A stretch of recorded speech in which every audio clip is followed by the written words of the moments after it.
Hello everyone. हामीले यो गाडीको एडजस्टमेन्टहरू कुरा गर्दाखेरि सिट एडजस्टमेन्ट मिरर एडजस्टमेन्ट कुरा चाहिँ एकदम धेरै गर्छौँ है। तर हामीलाई यो स्टियरिङ एडजस्टमेन्टको बारेमा चाहिँ खासै धेरैलाई नलेज भएको म पाउँदैन है।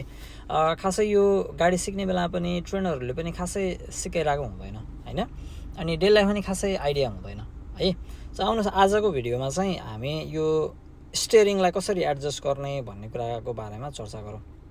ओके, अब हामीहरू चाहिँ हाम्रो यो हाइट अनुसार आफ्नो भिजन अनुसार हामी सिटमा कसरी बसेको छौँ अनुसार हामीले यो स्टियरिङलाई चाहिँ एडजस्ट गर्न मिल्छ है।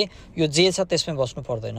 कोही मान्छेहरू अलिकति होचो हुनु होला, त्यो मान्छेहरूलाई स्टियरिङ धेरै माथि लाग्न सक्ला, अथवा कोही धेरै अग्लो हुनु होला, त्यो स्टियरिङ धेरै तल लाग्न सक्ला। त्यो सबै कुरालाई हामीले एडजस्ट गर्न मिल्छ।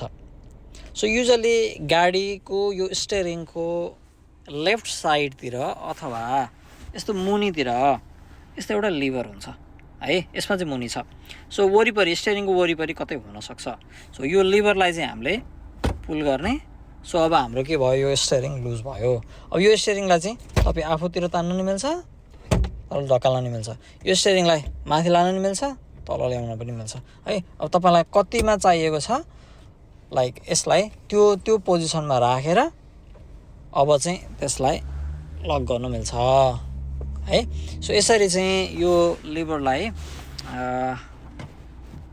तानेर हामीले स्टियरिङको एडजस्ट गर्न सकिन्छ। जब एडजस्टमेन्ट ठिक छ जस्तो लागेपछि त्यसैलाई टक्क लक गरिदिने। त्यसपछि हामीले यो स्टियरिङलाई चाहिँ आफ्नो कम्फर्ट अनुसार आफ्नो भिजन अनुसार एडजस्ट गर्न सक्छौँ। सो होपफुली तपाईँहरूलाई यो स्टियरिङ एडजस्टमेन्ट बारेमा केही आइडिया भयो। यदि कसैलाई थाहा छैन भनेदेखि यस सिकाइदिनुहोस्, यो भिडियो फरवर्ड गरिदिनुहोस्।